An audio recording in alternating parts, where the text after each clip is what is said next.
ഉപയോഗിക്കുക, വലിച്ചെറിയുക. അത് ഞാൻ കൂടുതൽ അനുഭവിച്ചിട്ടുണ്ട്. മനസ്സിലായില്ലേ?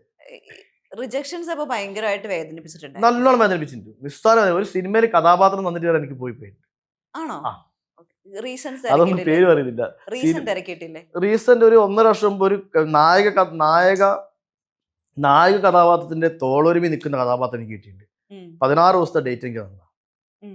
25-ാം തീയതി ഷൂട്ട് തുടങ്ങാൻ പോവാ. 23, 22 വരെ എന്നെ വിളിച്ചു. 23, 24 വിളി വന്നത്. എവിടെ എത്തണം, ഏത് ഹോട്ടലിൽ താമസിക്കുക, ഒന്നുമില്ല, വിളിയില്ല.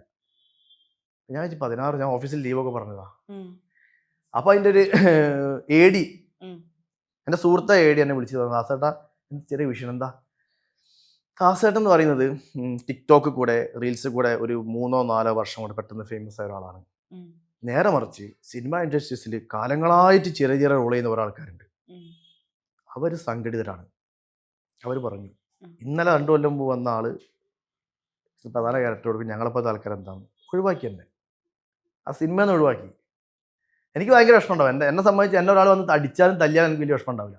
ഞാൻ അവനോട് പൊറുക്കും. പക്ഷെ ഇതെനിക്ക് അത്രയ്ക്ക് സഹിക്കാൻ പറ്റാത്ത ആൾക്കാരെ ഞാൻ കുറച്ച് ദിവസം വീട്ടിലാകാൻ ഡെവലപ്പ് പോയിട്ട് എന്നുവെച്ചാൽ ഒരു സിനിമയ്ക്ക് 16 ദിവസത്തെ ഡേറ്റ് തന്ന് എൻ്റെ വൈഫ്, അന്നത്തെ സ്വഭാവം എന്ന് പറയുന്നത് നമുക്കൊരു ഡേറ്റ് കിട്ടിയ 10 ആളോട് പറയും.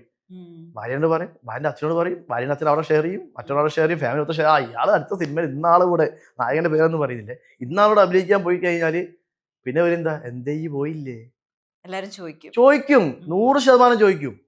അതുകൊണ്ട് ഞാൻ അതോടുകൂടി ഞാൻ തീരുമാനം എടുത്താൽ